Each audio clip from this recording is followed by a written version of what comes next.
Hey guys, welcome back to the channel, and today I'm going to be showing you a quick Blender tutorial that will hopefully by the end you'll be able to make your own version of this in Blender.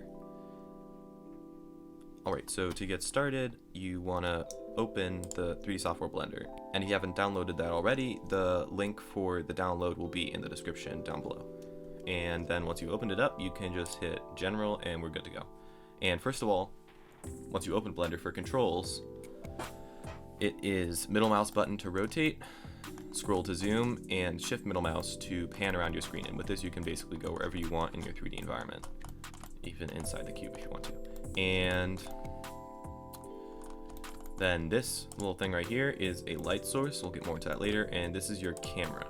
And if you have a numpad, a really useful little shortcut here is if you hit numpad 0, it goes right to your camera view. This is basically, the camera isn't anything special or technical, it's just basically the point of view of your final render. So yeah, oh, and if you hit Control and Alt 0, you can move the camera to wherever your perspective is right now, and that's also useful, but only if you have a numpad. Otherwise, I think you have to spend a long time positioning it yourself.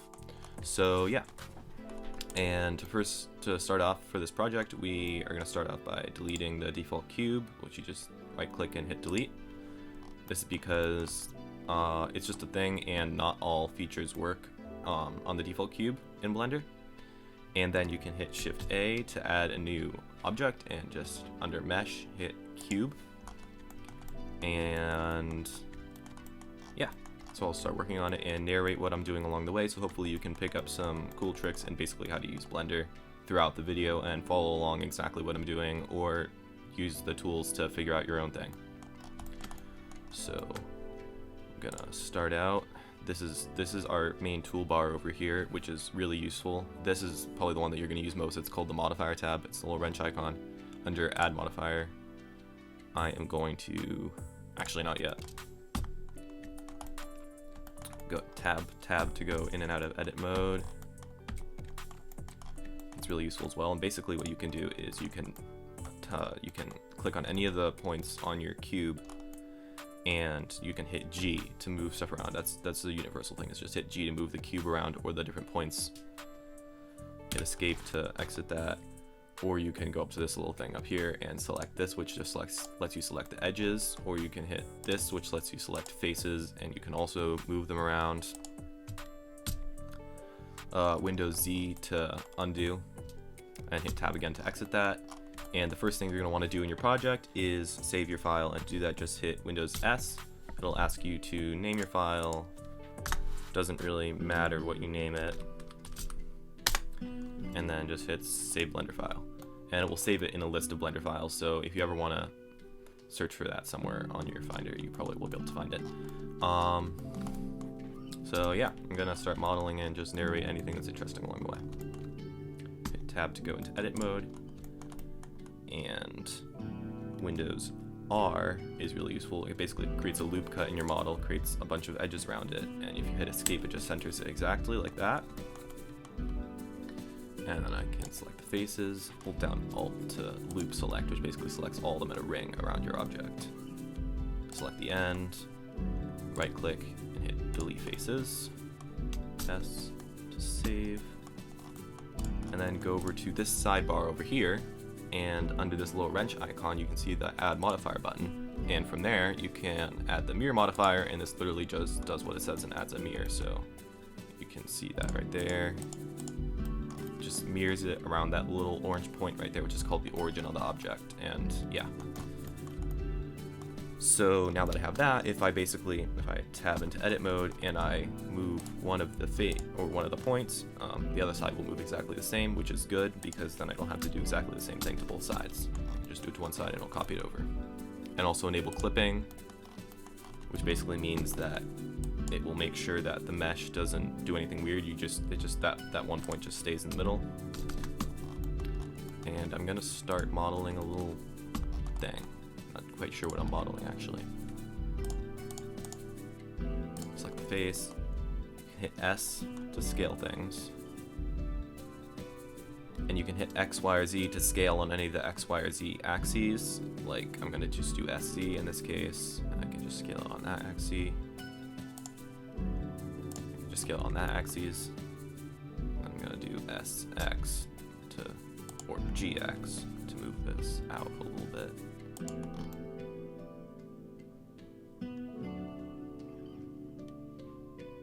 Cool.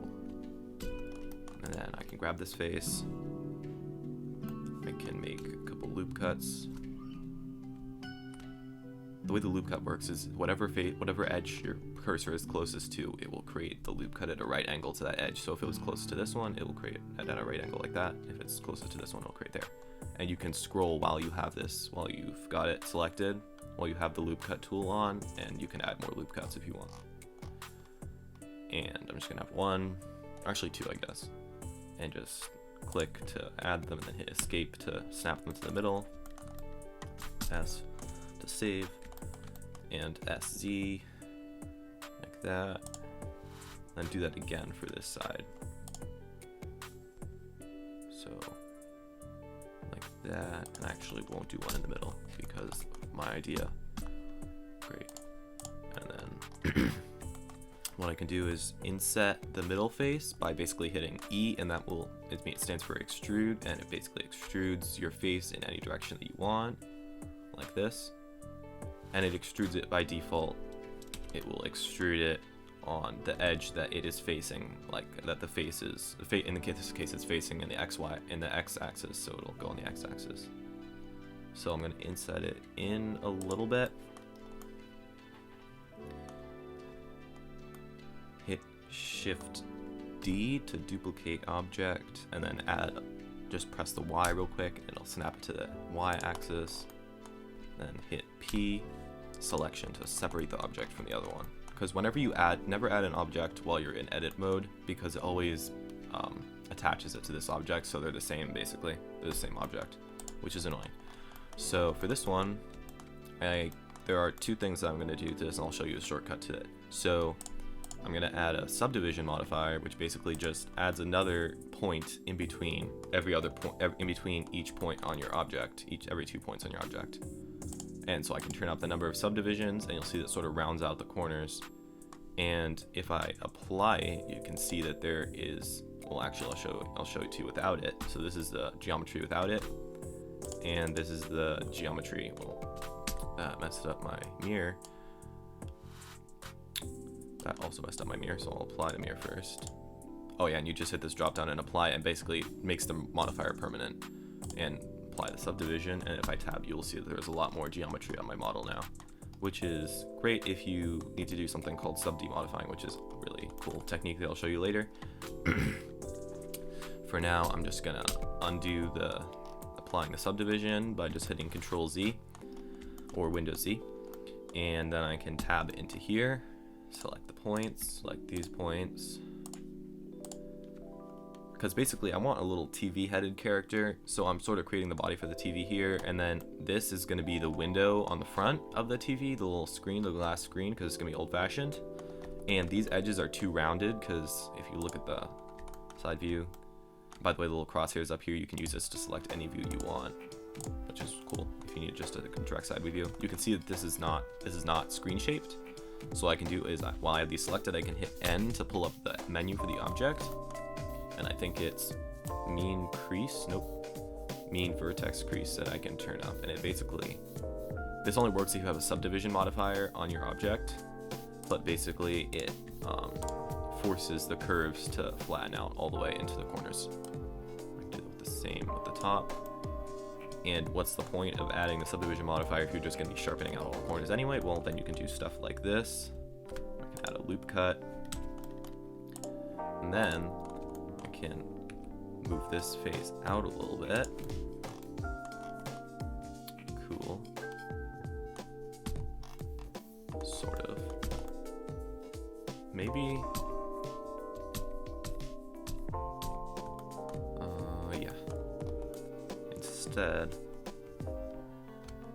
do it like that.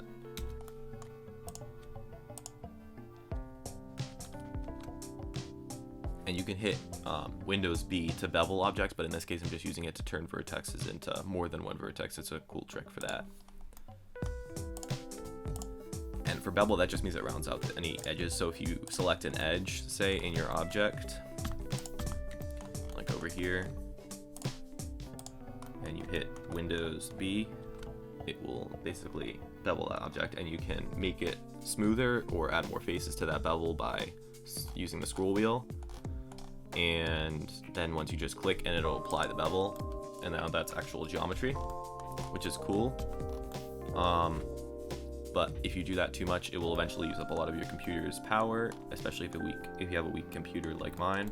So I prefer to only do that to edges that I don't want to be completely sharp. And back on this object. Oh yeah, and if you want, you can name objects up here, so I can just name this something else if I want. Or I guess there's actually I think there's a shortcut where you can just hit, I think it's F2, yeah, F2, and you can just change the object name. So I'll just change this to screen. Oh, cap locks. I can change this to screen, and it changes it up here, and I can change this to TV. Great. So I'm going to screen in my TV, and that's what I'm working with for a little bit. Tab, and I still have this face selected, so what I can do is I can hit G to grab and move it out just a tiny bit. And then over here, hit that. Looks like the geometry is a little bit off right there, so I think I'm actually going to delete this and start over, because if you see something like that where the shading looks a little bit off, it's best to just delete the part, because at that point it's just too messed up. Shift D to duplicate. P, separate selection. And when I'm doing that, I'm just tabbing out of edit mode and then select the new object you want to put into edit mode, and then tab again to put that object in edit mode. And then I can add a subdivision modifier to this, or, oh yeah, and you can't apply modifiers in edit mode for some reason. Can't add modifier, subdivision, surface. Oh yeah, and there'll be two sliders here. There's one for levels viewport, and there's one for render. And render is basically the final product of whatever you look like whatever the object is going to look like when the everything is complete.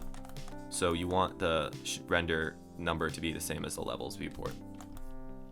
Otherwise you'll be really confused when for some reason your object looks super blocky when it's rendered, when it looks really smooth when it's in viewport. So yeah.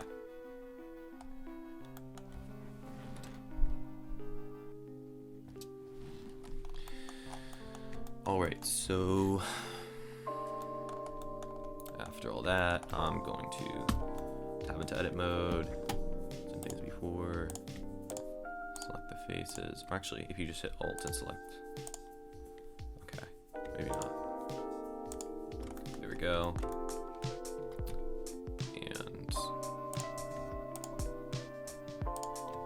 actually just select the 4 outer edges right now, and hit mean vertex crease, turn that all the way up, turn it sort of all the way up for this, there we go. And also another thing you can do is you can hit S, Windows S to save, and also just S to scale objects, which is cool. So now this, move G on the y-axis, just hit GY. Can't see it because it's a plane, it's two-dimensional. So actually to change that, I can add another modifier called solidify. Cool. And you'll see that adds that thickness to it. Turn the number up a little bit. There we go. And then tab back into edit mode. Add a loop cut. Escape. Move this out just a little. Nope. Move this out just a little bit like that. Maybe move these ones back actually, so it doesn't look weird. So GY. There we go, that looks cool. Cool. It looks a little bit warped and kind of weird, but that's fine because it's going to be see-through when finished, so you're not going to really notice it.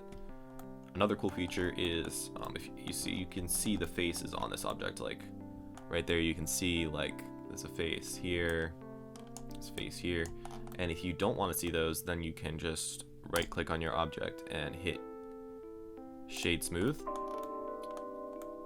And since it will basically shade everything smooth, you can actually just right click on your object and hit Shade Auto Smooth, and do the same for the other one because for some reason I had them both selected. And what this does is basically just shade smooth if it is under a certain angle of sharpness. So all the faces that are relatively flat are going to be smoothed out, but all these corners that you want to remain sharp will stay sharp. And you can change that in settings. Over here somewhere, yeah.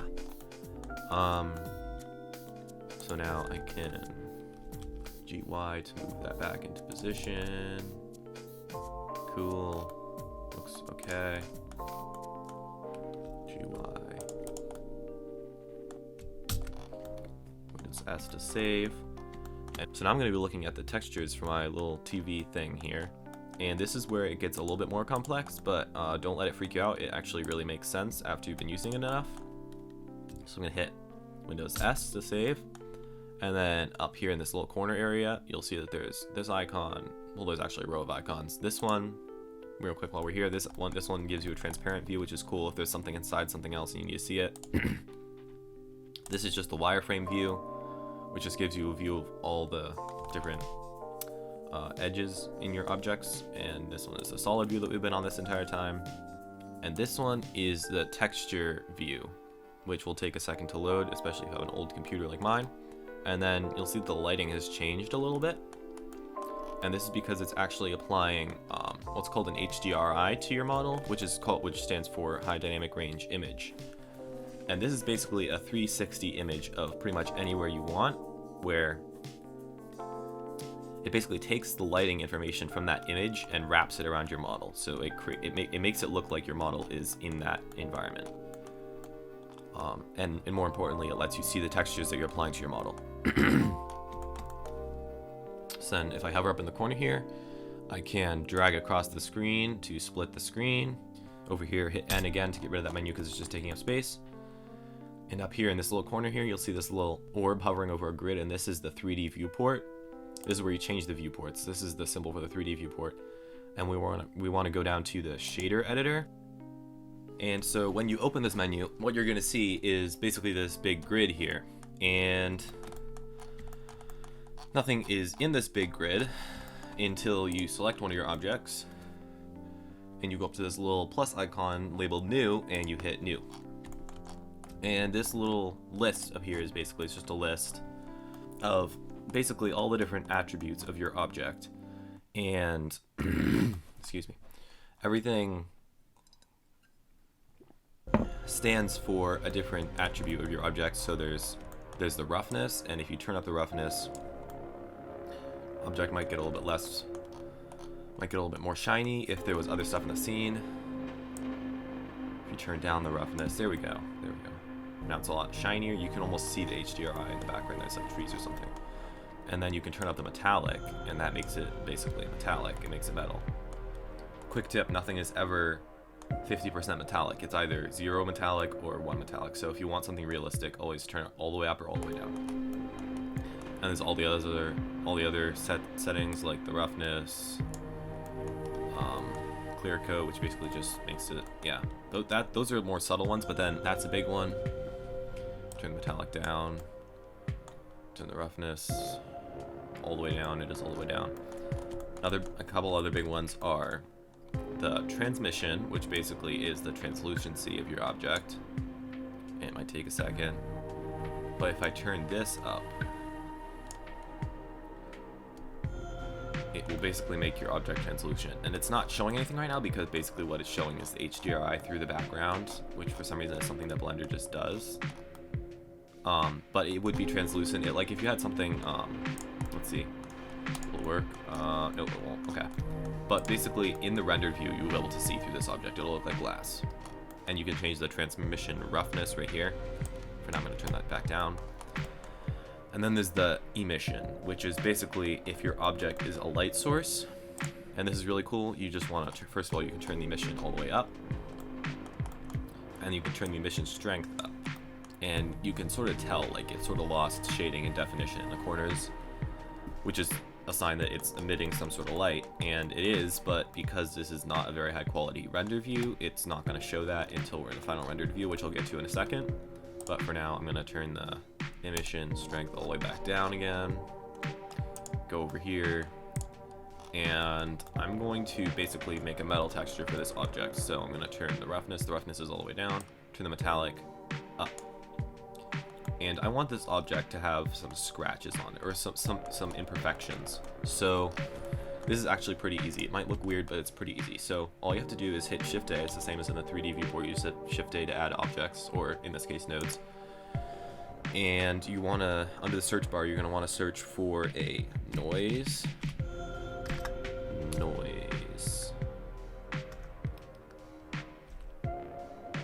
texture. Okay. And before you do anything with this, while you're hovering over it, while you have it selected, you want to hit Control T. And this adds a couple of other nodes to it, and these are important for later. But right now, all you want to do is just each one of these dots is basically an output that can go into an input on something else. So you can drag it out from it and just drag around and do other stuff. But right now, all you want to do is grab the object one and plug it into the vector dot right there. And the normal one will disappear, and that's good. And just hit save.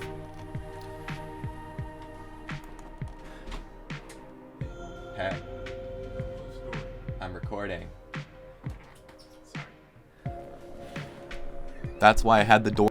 Continuing audio now, and continuing recording now, and syncing now. Okay, cool.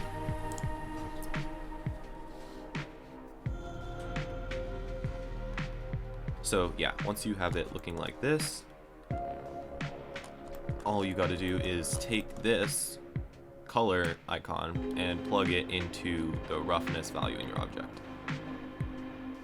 There we go, and you can sort of notice it there. And basically all this does is it says, well, first of all, if you want, you can hit Control Shift and it will immediately sample this object in black and white. It might take a second. And you can see this is the texture that this is projecting onto your object, because it's noise. That's basically what it is. And you can change what it looks like. Change the scale. I'll turn the scale down a little bit. Change the detail. Bring the detail up to make it look more realistic. Roughness is just sort of the scale as well. Turn that up like that, so it looks something like this. So pretty detailed. And then if I hit Control Shift on the big list again, and then you can see that it's sort of rough in some spots and more shiny in some spots, which gives it a more natural appearance. But I want it to be shinier in the shiny areas. So another thing I can do is basically hit Shift A and search for a color ramp, and basically just move this around and drop it in between right on the line, and it'll automatically plug it in. It'll take a second. And basically this right here, this tab, you can move it back and forth, is saying this is the shiniest this object can be, and the shiniest this object can be is right in these shiny spots, and then this is the roughest this object can be, and that's in these rough spots.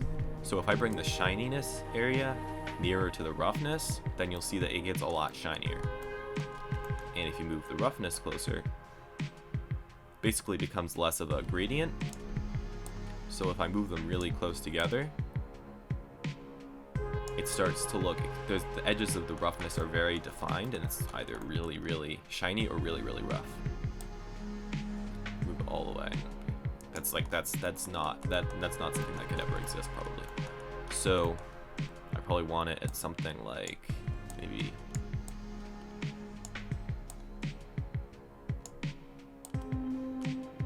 like that, maybe. Just S. So yeah, that's basically the only texture setup I'm going to need for this object for now. And then I can click on the little window in the front and click new to add a new texture, and we'll basically do the same thing. So hit Shift A, add a noise texture, Control T. So I'll slap in the color ramp before I plug it in. Color to factor. So over here, plug the color into the roughness value of your object. And yep, computer's lagging. There we go. And then also what I'm going to do is turn the transmission all the way up. And this will also take a second. There we go. There, all the way up. And another thing is that you'll notice that this texture looks really weird. It's like warped around this one center point here. And I mean, it kind of looks cool, but also I don't want it for this project because I want it to look like natural wear and tear, and that doesn't look natural.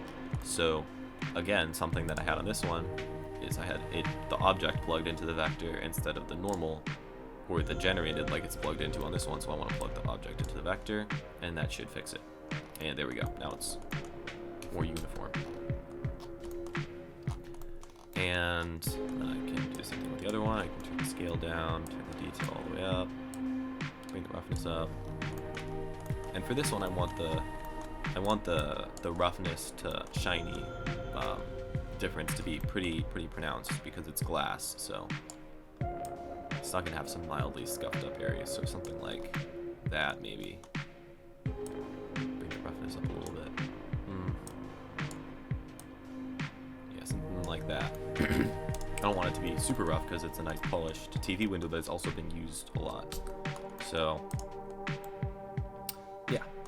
And another thing I'm going to do is I want there to be a screen behind the screen.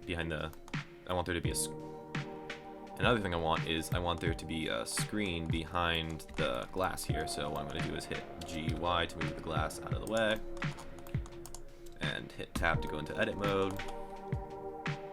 Face select, and select this face right here, okay? And then I can go over to the sidebar menu, hit this little orb thing, which is basically a material preview that's a lot less sophisticated than this. Basically the same thing. You see this right here, this list is equivalent to this. It's the same thing. You can see the metallic is turned all the way up. The specular is sort of the same place. Roughness is like attached to a color ramp. You can see it right there. It's attached to a color ramp. So basically this is exactly the same on this. If I change a value on here, it will change the value on that object as well.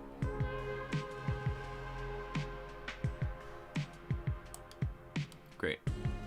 So, but what I want to do is while I have this face selected right here, is I'm going to go up here, hit plus to add a new material to that specific object, and hit assign. And this basically assigns that new material only to the faces you have selected, and it's doing it on both sides because this object is still mirrored. And then I can tab out of edit mode and hit new for that material. And then this is just going to be that material. So then I'm going to make this like a nice little glowy sort of look. So I'm going to turn the emission value up and make it a little bit blue because that's a nice color. I like blue. And turn the emission strength up pretty high. I mean, TV screens are pretty glowy, and it makes it look cool if they're pretty glowy. So, and then move this back into place. Right about there. Windows S to save. And drag this over to get rid of that menu. It doesn't get rid of any of the texture stuff, it just gets rid of the preview there. You can still see the different ones by clicking on the different stuff. And also, if you click this object, you can see that there in the list there are two different materials on this object. And this one's the glowy material, and this one's the metal one. And if you want, you can name them by double clicking, and I can just name this the glowy material. I can name this one metal material. Name this glass. Cool. And that way, it just keeps your materials from getting messed up. So you make sure you select the same one if, for instance, your putting that same material on multiple different objects. So now we have this set up. It looks a little bit weird because this looks like the same as this because it doesn't do well with translucent stuff. So to get a better idea of what we're looking at, first we want to go up to this little camera icon up here, and this is the render settings. And under the render engine, you want to set this from Eevee to Cycles. Cycles is a form of ray tracing. I don't know if you know what that is, but if you do, great. But it basically traces each individual light ray as it's hitting your object and bouncing off into the area. So it gets really nice, realistic lighting, which is cool. And that's what I want for this. It takes a lot longer, and if you have a weak computer, I wouldn't recommend it. But it's worth it in terms of quality. Eevee is more of a game engine style render where it renders everything all at once and it can do it really well live, but it doesn't look realistic at all. I might do another video on how to make Eevee renders look pretty realistic, but it's really not worth it unless you have a pretty weak computer, kind of like mine.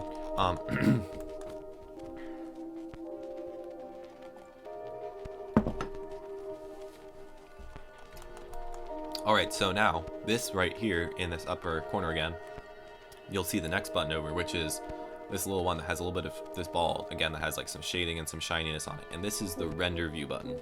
This is the texture view, and this is the render view. And this basically shows exactly how your model is going to look after you've hit the fateful render button up here and hit render image or render animation or whatever. So you just want to hit that, and this is what Cycles rendering looks like. And it's pretty cool, and you obviously don't get a super great impression of what this looks like because it's so grainy, because basically it's rendering each individual ray of light hitting this object one at a time, or as fast as it can, which isn't fast enough for me because I'm impatient.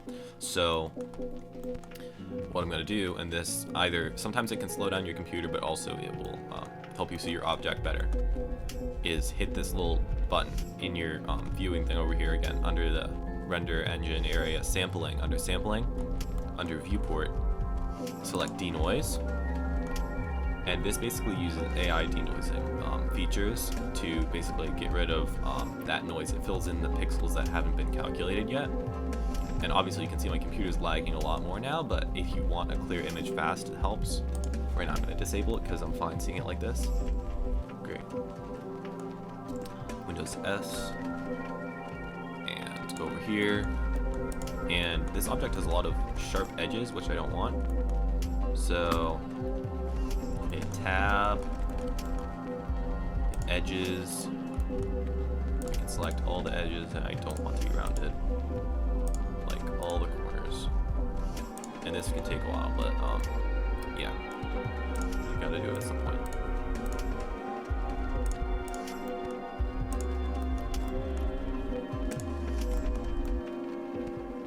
Okay, and also select the top one and the inside one here. Maybe the bottom one as well. Don't select any inner ones, that just gets weird. So now I can just hit Windows B and bevel the corners here. Give some nice round corners and do it about there. And if I tap back out of edit mode, you can see that this has some nice rounded corners now. And that's cool. And it looks, they aren't rounded enough for me.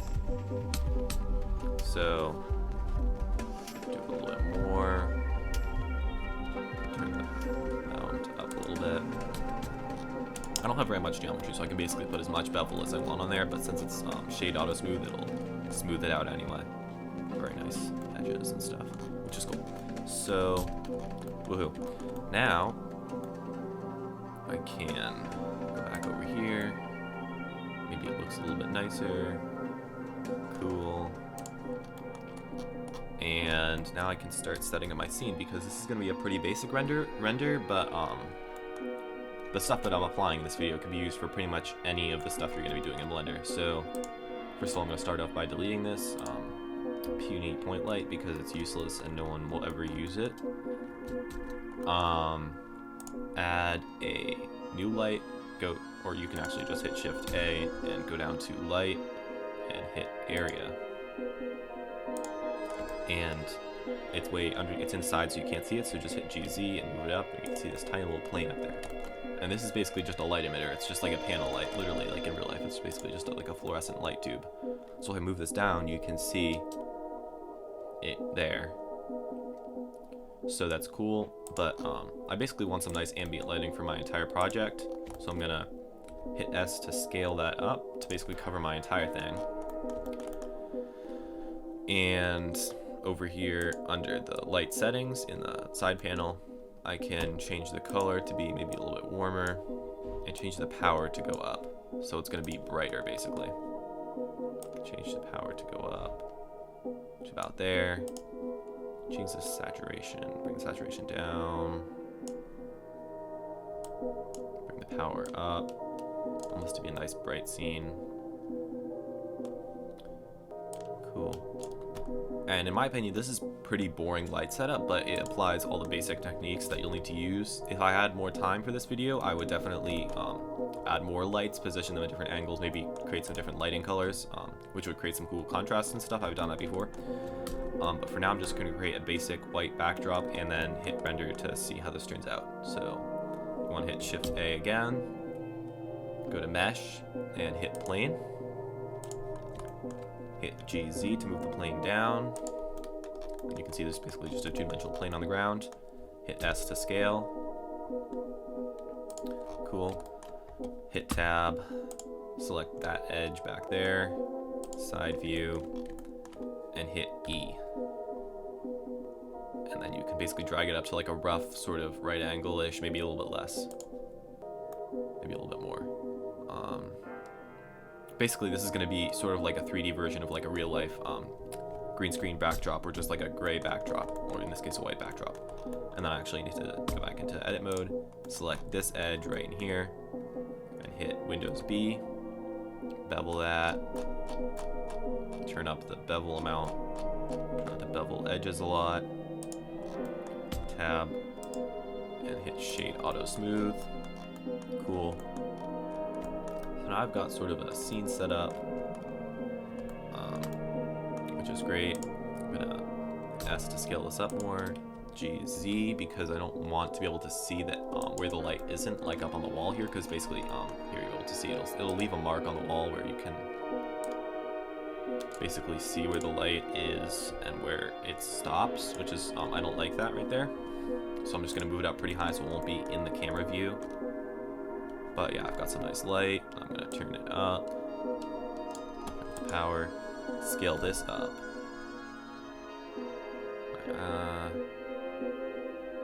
Yeah, scale this up. Scale this up. Cool. Turn up the power a little bit more. Oh yeah, and if you just click on it, you can type in your own thing. So maybe I can just set this to 2000 or something. Whoa, not 200. There we go. That's nice. And again, this is a really boring light setup, but it's good for this tutorial because it's pretty basic. GZ to move this up a little bit more. And I think, and like I mentioned before, you can just, and for those of you with the numpad, if you want to, you can basically just hit Control-Alt-0, and what this does is it moves the camera right to your perspective, which is really nice. If you don't want to have to manually just grab your camera and hit G and move your camera around from place to place, which works, but yeah. Another cool trick with a numpad, if you have one, is if you hit just 0, you go immediately to the camera view. So if you're in there, then you can hit G and move your camera around a little bit more. GY to move it closer. GZ to move it down a little bit. There we go. S to save. Windows S. And I think I like the way this is set up, but I'm gonna scale this stuff down a little bit. And now it's on top of the TV. So, yeah, something like that.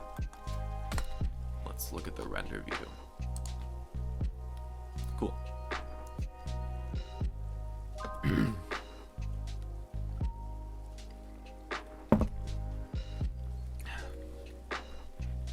All right, so now that we've got our pretty much all of our scenes set up, looks like we're good to go for the render.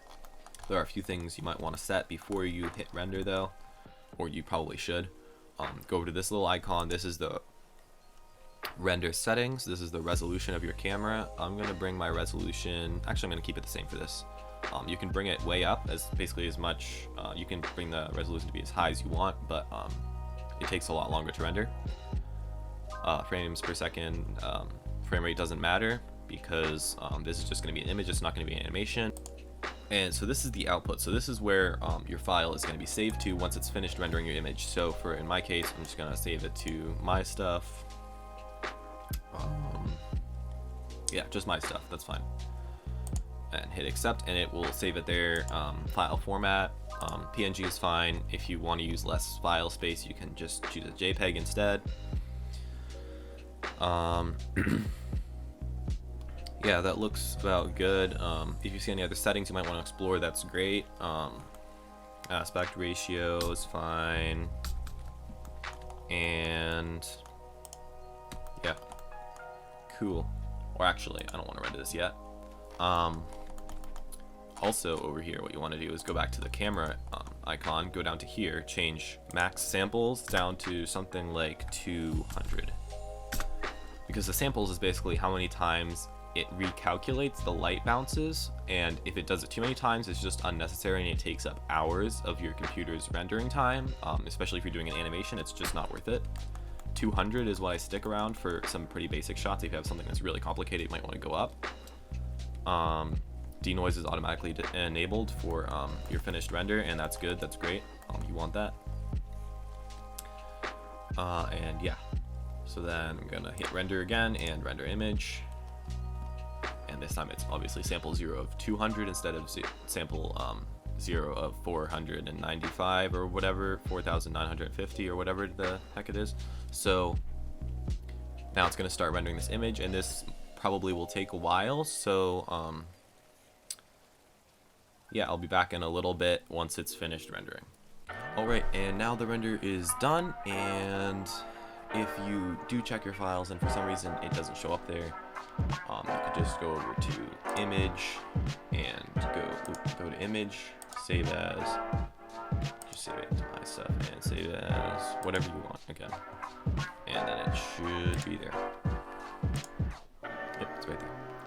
And again, this is a pretty boring image. It's basically just a screen that's lit from above with some nice ambient lighting. But again, this uses a lot of techniques that you'd be required to use for pretty much every single Blender project you will ever do going on. So I hope this was a good beginner tutorial. See you next time. Don't forget to drop a like and subscribe if you like the video. And as always, I'll see you next time. Bye!